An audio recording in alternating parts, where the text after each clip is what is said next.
So with Hashem's help, we're going to actually start a brand new topic as part of Rav Kluger's Yichud Shabbos, which we've been learning from all the way beginning of this series. It was about 2.5, almost 3 years ago now, when we first moved here. And we started just with the very, very, very earliest beginning of Shabbos, with the beginning of Kabbalah Shabbos. We learned a tremendous amount as we went through. We spent like half a year on Ana B'Koyach itself. And here, basically, we've completed our study in some way of the Kabbalah Shabbos experience and that Seder and Tefillah. And here we're beginning with Hashem's help, Kiddush. If it's possible to mute everybody who's joining the call. Thank you so much. Kiddush or Friday night davening? Kiddush. Friday night davening we completed. We spent a very long time. What do you mean Friday night davening? Yeah. Yes, but it's Kiddush. It's Kiddush. And the whole segment, and in the ensuing weeks, we're going to be covering Rav Kluger's Mamarim on Kiddush. It begins with words from the Friday night davening, but it's all about Kiddush. And so with Hashem's help, we're going to jump into it. And of course, our learning should be Lila Nishmas, the Kedoshim, who were returned to our land today, and to our nation today. Shem Yishmar. The learning should be an eternal schus for them. And their Kedusha as Kedoshim should be an eternal schus for us. We don't know who's elevating who. I'm sure they're elevating us. They're watching over us. So Rav Kluger begins, Am Mikadshe Shavi'i. Amen. What does it mean to be a nation that's Mikadesh Shavi'i, that sanctifies the seventh day? What is that? So the tzaddik begins with, like Reb Zalman pointed out, the words that we say in the Friday night davening, which really mark, in terms of tefillah, the distinction between a regular Mariv and Friday night Mariv. It's the beginning of davening Friday night, or all the other nights of the week, a person says Ata Kadosh, and then after that a person goes into Ata Chaynein. The first expression of the distinction between a regular tefillah Mariv and the Friday night Mariv, which marks a brand new time, and a brand new energy, and a brand new day, is these words, Ata Kidashta. And the tzaddik begins, thanks for joining us, Ata Kidashta es Yom HaShvi'i l'shmecha, Tachlis Maaseh Shemaim va'aretz. If anybody can pass a sheet or two, and then you can sort of look on with each other. I'll have to print more. Oh, there are more. There are more there. Okay, shkoyach. Ata Kidashta es Yom HaShvi'i l'shmecha, Tachlis Maaseh Shemaim va'aretz. HaKadosh Baruch Hu, you have sanctified the seventh day l'shmecha for your name, and Shabbos represents Tachlis Maaseh Shemaim va'aretz. It's the ultimate purpose for the creation of heaven and earth. Ubeirachta mikol hayamim, and you blessed it from all the days. V'kidashta mikol hazmanim, and you sanctified it. We know the Kedusha means to sanctify, but it's a very bad translation because sanctity isn't a real word. And what does that actually mean? Kedusha means separation. It means that there's a fundamental transcendent element that Shabbos has over the rest of the week, where generally we function out of a certain level of consciousness. Shabbos is supposed to lift us above and beyond. You sanctified it, you elevated it, you removed it, mikol hazmanim, from all of the other times, including all the chagim, all the yamim tovim, including Yom Kippur. That in a certain sense, Shabbos is even loftier. It's the highest time, and it's a bit of a shame that we have it so frequently that it's hard for us to really plug into the Kedusha, something you wait for the entire year, so you build up excitement, and then Yom Kippur, right, and you're prepared, and a whole Elul went by, and a whole Rosh Hashanah, and a Seir Tshuva, and then Yom Kippur. But Shabbos, in a certain sense, is even loftier than that. And a person should recognize, like, what Shabbos is. It isn't simple. The Kidashta mikol hazmanim. It's the most sanctified of all of the times. Again, this is just what we say Friday night in davening. And so it is written in Hashem's Torah, God created heaven and earth and everything that fills them, all of their hosts. And HaKadosh Baruch Hu completed or concluded the work that he had invested into the creation of the world in the 6 days of the week was finished. And Hashem rested on the seventh day from all of the creation that he had been doing. God blessed the seventh day, again, and he sanctified, elevated the seventh day. Because on Shabbos, God rested from all the work that he had been creating to do, la'asos, to accomplish. Says Rav Kluger, B'psukim elu poischem Klal Yisrael as HaShabbos. With these words, Klal Yisrael open Shabbos. This is the opening scene. This is the pulling away of the curtain, the introducing of Shabbos onto the setting and the stage of our consciousness. With these words, we awaken ourselves to receive the illumination, the light that Shabbos is offering us. Because there's a new light that's shining in creation. The question is whether we're receptive to it, how we make ourselves receptive to it and open to it. These are the words that Chazal spoke so deeply about the incredible power of these words.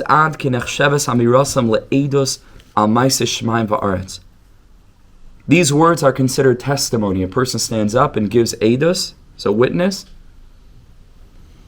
that the world is not meaningless, arbitrary, just flowing along on its own. It isn't just that we say, okay, God created the world. There are implications to that.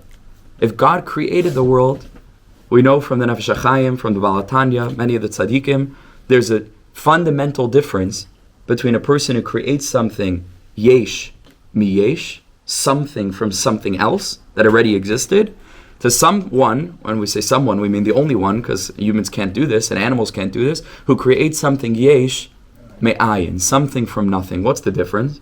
The difference is that if a person creates something from some material that already existed, for example, a table, and in the most simple construct, right, it's 5 pieces of wood essentially, you have 4 legs and the flat piece of the table that goes on top of it. The person who makes the table didn't make the wood. Right, the wood already existed. Either he chopped the tree or he bought some wood in some, do they have Home Depot here? It's not Home Depot. What is it? Yeah? B&Q. B&Q, okay. In Home Depot or something else, and you go and you buy some planks of wood and you build the table. What's the distinction? The fundamental factor of making something out of something that already existed is that if the material already existed before you arrived at the store and it was there without you minding its own business, then after you assemble it into another form, you can walk away and it will continue being there because it doesn't need you, right? It was there before you came along and it's going to be there after you walk away. That's called yesh mi-yesh, when you create something out of something that already existed. Yesh me'ayin means that the material itself didn't exist. How did it come into existence? By the direct influence of the Creator, which humans are never in that situation, at least not physically. But different mishalim, you can give parables for where a person's direct influence is necessary because they brought about something new. But in terms of physical creation, only by Hashem. You find yesh, where something was created, me'ayin, from nothingness. We don't even know what that means, what nothingness is. The implication of something being created, something from nothing, is that that creation that's brought into existence needs the constant influence of the Creator. The Creator cannot assemble it and walk away because it only exists because He exists. It only exists because He, or it, let's say, Hashem is beyond gender even, just it, the infinite light of God, was constantly and is constantly bringing it into existence each and every split second. And that means that the world as we sit here right now is constantly being consciously created by Hashem, who isn't somewhere up there in the heavens, some far removed concept that we, some old man in the sky somewhere. Hashem's energy fills this room. It's making it possible for you and I to remain in the form that we are in, sitting on chairs, on a floor, in front of a table, surrounded by walls, everything that exists. It's because God is here now. HaKadosh Baruch Hu is creating the world. HaMechadesh b'tuvay b'chol yom tamid ma'aseh bereishis. HaKadosh Baruch Hu is consistently, consciously choosing to bring the world into existence. And it's helpful to remember on days like these, when you wonder what use is it, when the world sees such cruelty and such brokenness and such insanity. And you remember that God is still choosing to bring the world into existence each split second. And again, the implication is that there's always hope. The implication is that Hashem knows what He's doing. and that God is constantly recreating the world because He believes that we can make a change. Hashem is constantly bringing us into existence each and every second on a personal level because He believes that no matter what is going on in our life and how many mistakes that we feel that we've made and how far our life feels to have gone off course, maybe from when we were children, which is usually where we set out on our course. Like the pasuk says, Asa lekim asa adam yashar. If it's possible to please mute on the chat, whoever's joining us. Asa lekim asa adam yashar. God created the human being yashar, direct, straightforward. Straightforward. What does it mean, straightforward? As children, a person is very pure. A person is innocent. A person doesn't know too much about the brokenness of the world. And a person's Yetzer Hara is there, but it's sort of dormant. It hasn't developed yet. It hasn't begun to emerge. But the pasuk continues, Asa likim asa adam yashar. God created the human being yashar, and the vehema bikshu cheshbonos rabim. At a certain point, there are fractures that start to appear, and things start to splinter and crack and break. And like we learned 2 weeks ago, a little bit of dust or ash starts to grow on top of the coal. And our holiness is covered over. We don't even recognize ourselves in the mirror anymore. And in the mirror of our own souls. And sometimes it feels like, what's the point? Maybe all hope is lost. And a person remembers, and this is all the truer during Kiddush, which we're going to discuss. A person remembers that HaKadosh Baruch Hu is bringing me into existence in this second. In this second, Hashem is creating me, recreating me. Right now, right here. Right? HaKadosh Baruch Hu is mamish creating me. And that means that there's always hope.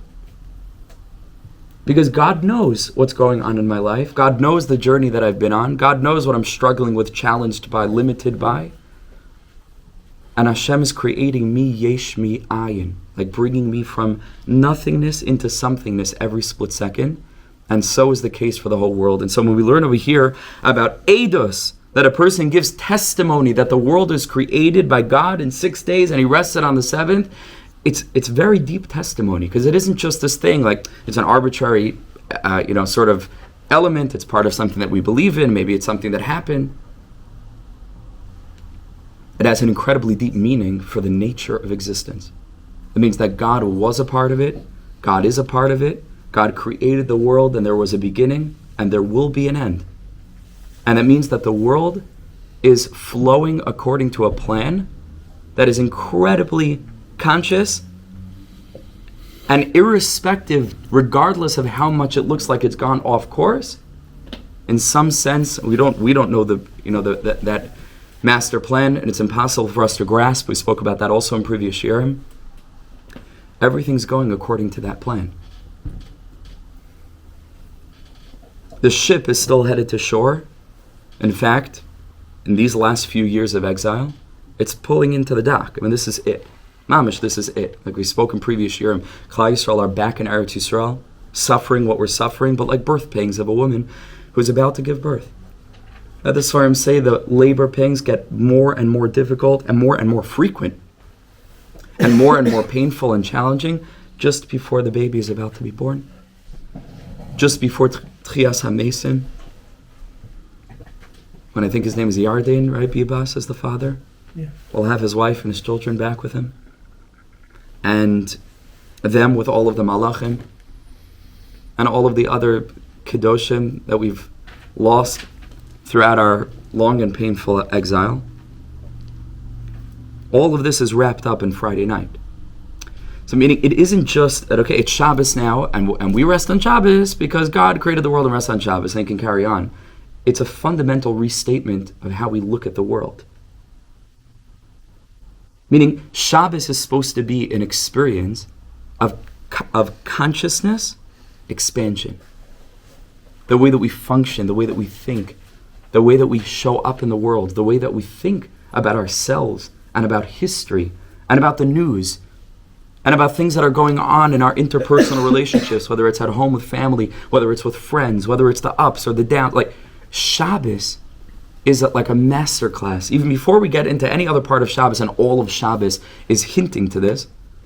But just in these words, Vayechulu hashamayim va'aretz v'chol tzavam, if a person says these words with consciousness and intention and knows what they mean instead of just sort of saying them super duper quickly, but a person who's there, present, showing up properly, it reorients and it rejuvenates our whole emunah with all of the implications of our emunah, which enable us then, like Avram Avinu, to stand up against a whole world gone insane, because we have that DNA in our body. Sometimes people think that Orthodox Jews are the greatest conformists, like nerds, like just living with rules the whole time and so anxious, and you have no idea what it means to be a Jew, because Avram Avinu was a rebel among rebels. There was no greater rebel, there was no greater countercultural element than Avram Avinu. Avram Avinu stood up against the entire world. Avram Avinu changed the course of history. There are billions and billions of people whose entire lives are fundamentally different than it would have been. Billions. It's not like a myth. Billions of people today live differently because of our great-great-great-great-great-great-grandfather, whose DNA we have in our body. To be a Jew is to be a rebel. To be a Jew is to take a stand against a world that stands for everything shallow, meaningless, purposeless, and hopeless. A world and a culture that's currently suffering from mental health crises, the likes of which we can't even imagine. It used to be only celebrities, When we were growing up, they told us, all these celebrities are really sad, and it was true then. But that has spread to everybody, because in a certain sense, we all experience a degree of comfort and the way that we live our lives today. Disconnected from each other, disconnected from nature, disconnected from community. And that's why these kinds of things, gatherings, are so important together to learn. Just to sit together is already a huge nechama, because we spend our lives so separated, and we're in our homes, and we're on our couch, and we're plugged in, and our ears are blocked up, and our eyes are blocked up, and we're cut off. And then we wonder why we're so sad, and why it's so difficult, because that's not how humans were meant to live. Humans are meant to look each other in the eyes. Humans are meant to get together. Humans are meant to share their lives together. Not just the good things on Instagram, and on TikTok, and all the cool dances that you can do and everything. That's great. But all the dark and difficult things. That's what a community is for. It's for people to show up authentically with all of themselves, and to feel like it's a safe space. And unfortunately, sometimes the caricature of the community that used to be, that we currently have, which is still very beautiful, because we do have very strong communal aspects, but sometimes the caricature of a community is where you can only show up in a certain way.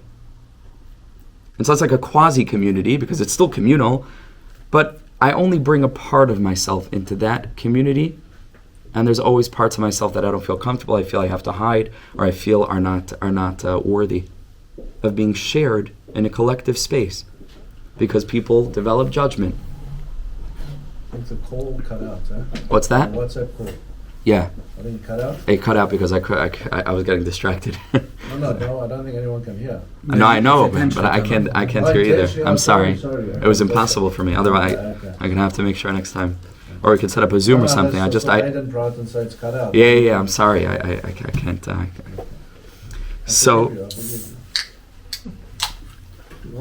that's not a community. That's not called a community.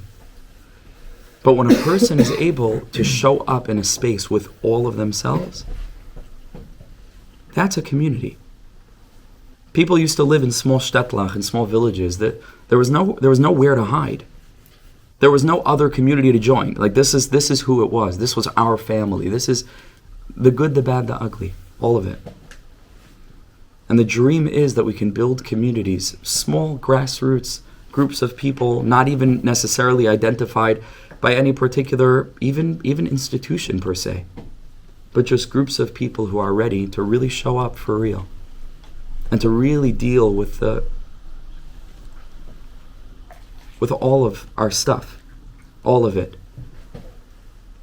in a space of humility, in a space of humanity.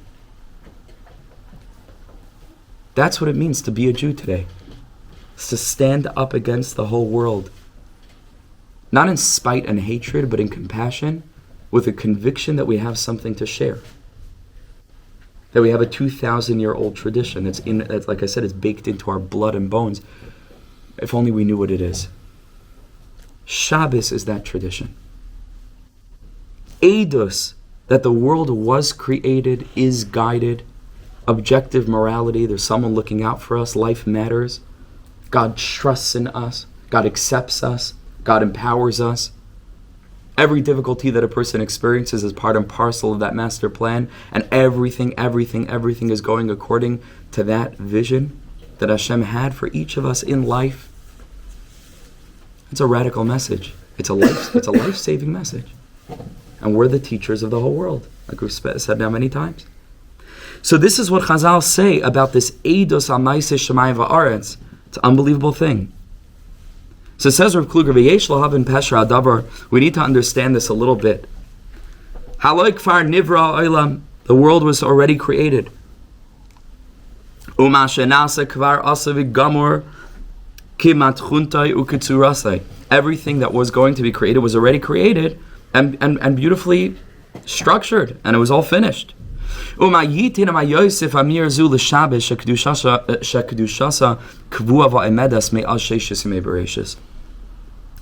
do we add? Every Friday night by coming to shul and giving testimony that the world was created? Why is that relevant? The world was already created. It's done. It's finished. So what do you add? Just enjoy the fact that it's completed. Like what do we gain from this restatement? Every Friday night that you're restating again and again this, that God created heaven and earth. What do we gain? What does this add to the holiness of Shabbos? That the holiness of Shabbos is already there. So like, what do you add? It doesn't depend on you. Shabbos is a gift. Comes down again every 7 days, irrespective of whether Klal Yisrael are sanctifying it or not. Every seventh day, the energy of Shabbos is in the world. Ube'emes, says Rav Kluger, the truth is, if you have a vur b'taras aside, in accordance with that which is taught in Kabbalah, in the secret, mystical dimension of Torah, that Shoirish Kedushas HaShabbos, Hi Mikoyach HaShabbos HaRishona Shekadma L'Bria. And we learned this in the past, earlier on in the series, where we learned that actually Shabbos is not the seventh day. There is no seventh day. There are only 6 days in creation. There's no seventh. What is Shabbos?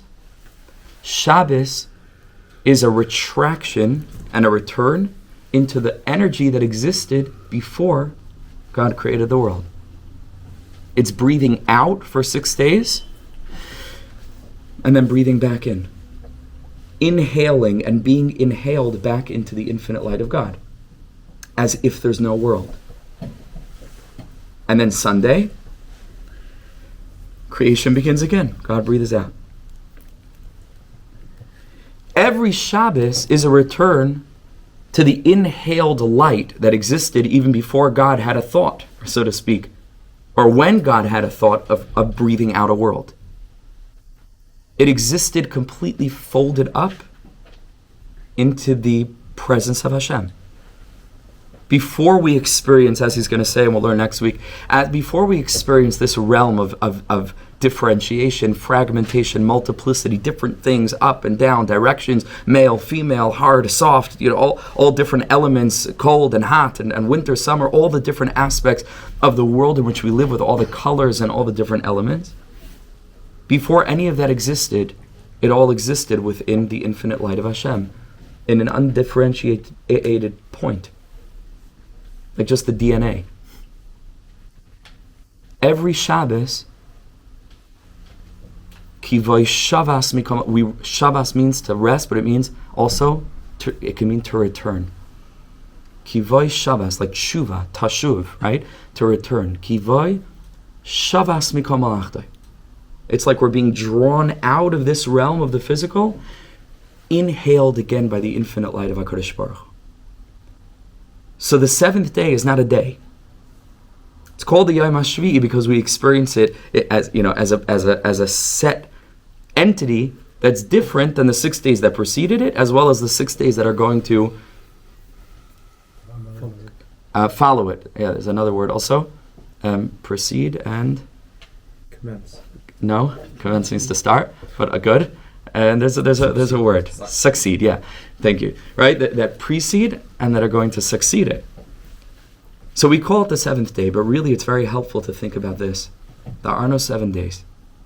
There's the pre-creation energy before anything is ever created, the first 6 days, and then a return back to that pre-creation energy. We call that Shabbos. And then the same 6 days unfold again. Every seventh day folds back up. He says this is what Shabbos really is. He mikoyach ha-Shabbos harishona shekadma lebria. That before, not after the world was created, there was the first Shabbos. That Shabbos that was the first Shabbos in existence was already the second Shabbos in existence. Because what was the first Shabbos? Before anything was created. 6 days, Shabbos, but that Shabbos was just a return to the world as it was before it was ever created, where it existed wrapped up into the light of Hashem. So before creation was only Shabbos? Was only Shabbos, was the Yom Shekulei Shabbos. and that's the realm that we're going to experience called Olam Haba. That Shabbos is every seventh day is a me'ain of that Olam Haba. That's a world that exists completely beyond and apart from our experience of reality. Let's just go a little bit further. Just a little bit further for now, a few minutes left. V'neva'er. Or rather, ulefize, in accordance with this, ha-Kiddush, which we're going to be learning a lot about now. The Kiddush, shemekadshin klal nefashas Yisrael b'tfilas arves shalel Shabbos v'alakos. The Kiddush that we make, that's the same words, that's why he brought these words, because they show up in Tefillah and Mariv, but they also show up when a person is actually making Kiddush. That Kiddush that a person makes, hu chibur matziv habriya kiyayim, is an officiation, as we're going to learn in the first mimer, this is just l'akdama, to the whole section of the Sefer that's about Kiddush, is like a Mesader Kiddushin. A Mesader Kiddushin is the person who presides over a chuppah. He's the one who makes sure that everybody's making all the brachas properly. Kiddush, to make Kiddush, is to be mechaber, is to bind together matziv habriya kayoim, our lived experience of creation, the way that it currently exists now, el hamatzav shaya lefnei habriya, to bind it to the way that it existed before it was even created. And the point that he's going to make, which will unfold, and we're going to learn more about this next week, specifically is the aspect of unity. Because now that the world is created, we experience everything as separate parts. Like I mentioned before, the world is a world of duality, the world is a world of multiplicity. Before any of the creation process began, all of the different fundamental energies that become the whole world as we experience it were just wrapped up into one. For a person who lives on Shabbos with the true consciousness of Shabbos and doesn't chas v'shalom bring into Shabbos just the same 6 days of the week mentality, and that's why all the halachas are there to protect against it, not to restrict us, but a person shouldn't talk about business on Shabbos, not to, because it's this terrible rule, that limits us and it's so tough and God is so strict, but because Hashem is trying to give us a gift of being able to recognize that we're supposed to inhabit and embody a new level of consciousness on Shabbos, where a person is able to live still in this world, and we're going to be learning about this food and drink and all the Oinik Shabbos and getting together and everything that we ordinarily have in this world, sleep, right, and taking Tiyul, especially now at the Erev, right, a person can walk around all they like, and everything else that you have, but to do so with the perspective, ki ilu, everything that you're experiencing is within the infinite light of God. It's the same world, but there's a unifying presence that we become conscious of. The real secret is that unifying presence is always there, but during the 6 days of the week, it's very, very difficult to tap into it, because a person lives so much in the mundanity, in the olam hazeh, And Shabbos gives us a gift of being able to take a couple of steps back from the world and to recognize it for what it really is, which is yesh me'ayin.